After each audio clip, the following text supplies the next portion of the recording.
you know, there's two options that we're looking at. And one is staying in, forming that new party, but we run the risk of a Kamala Harris and Waltz presidency because we draw votes from Trump, or we draw somehow more votes from Trump, or we walk away right now and join forces with Donald Trump, and you know, we walk away from that and we explain to our base why we're making this decision.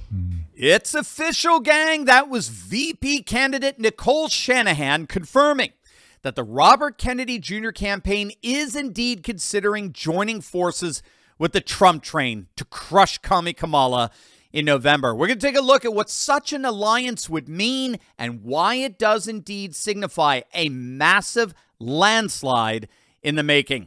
Hey gang, it's me, Dr. Steve, your patron professor, here to help you stay sane in these insane times. So make sure to smack that bell and subscribe button before we get into what's shaping up to be a dream team to take on Commie Kamala. I mean, reports are it may be as early as this Friday that RFK suspends his campaign and joins up with Trump. Before we get into this, many of you know that I am very, very passionate about the fact that we simply cannot rescue our nation until we first take care of ourselves. And our health actually starts with our livers. If you think about it, we throw everything at our livers, gang. Alcohol, Tylenol, toxins, statins, cholesterol, you name it. That's why so many of us have got a sluggish fatty liver. It makes us gain weight, lose energy. But thanks to today's sponsor, there's a very real solution. Liver Health Formula is an all-natural supplement.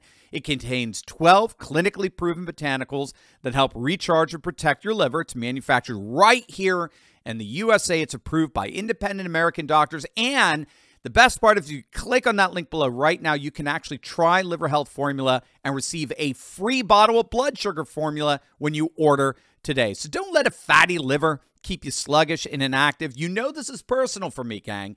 I myself recently lost over 60 pounds, and I can say it was one of the best decisions I've ever made. And guess what? Now it's your turn. Click on that link below or go to getliverhelp.com/Turley and claim your free bonus gift. That's getliverhelp.com/Turley.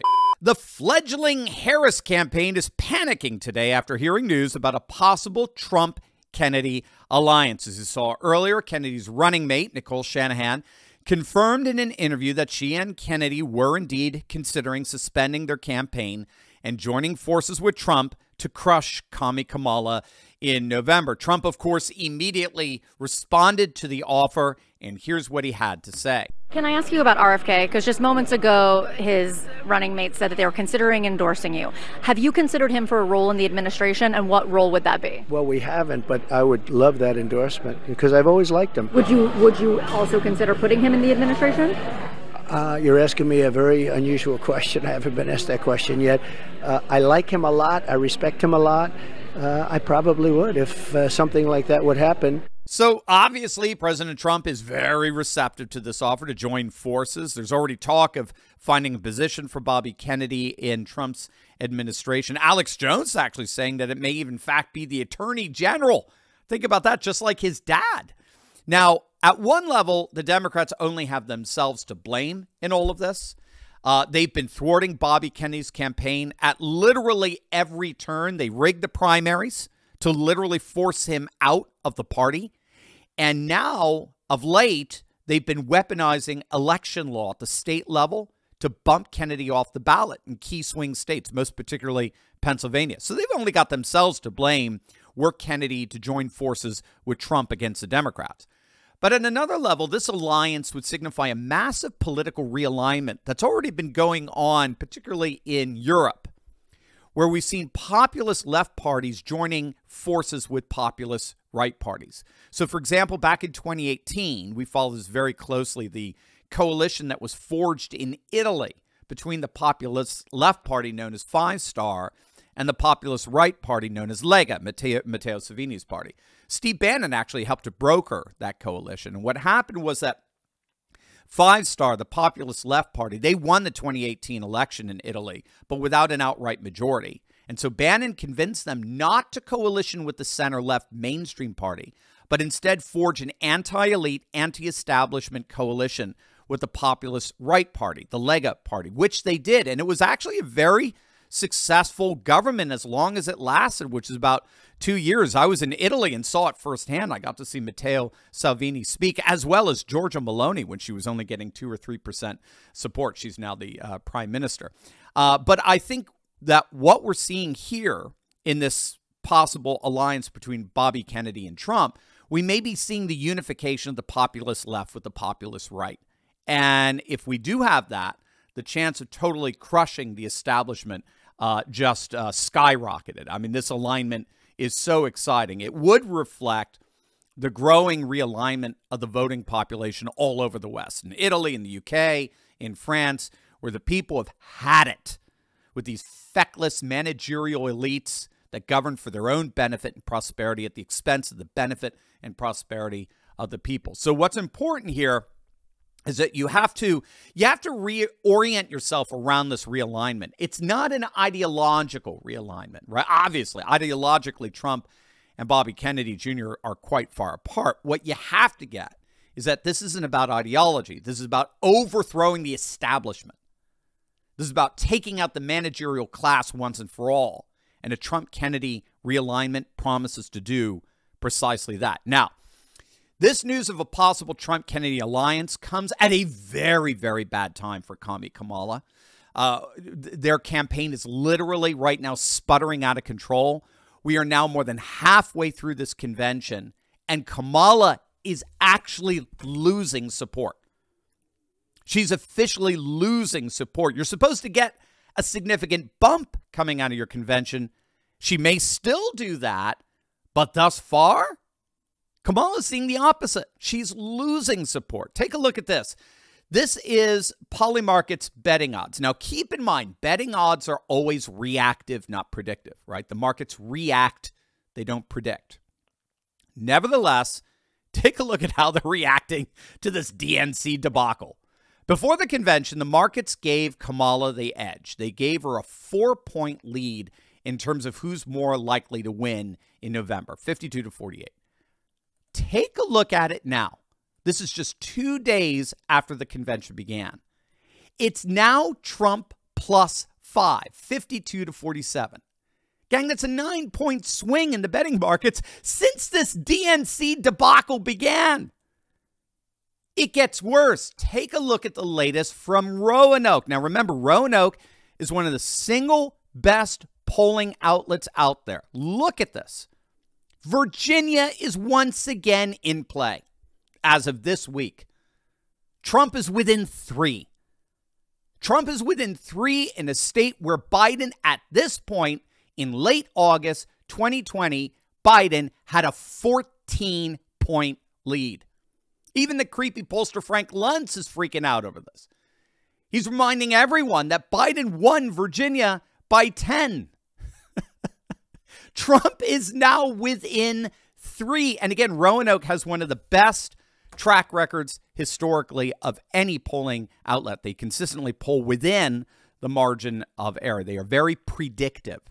Now, if Trump is within 3 in a state that Biden won by 10, how do you think he's doing in states like Wisconsin, Michigan, Pennsylvania? That is significantly more Republicans than in Virginia.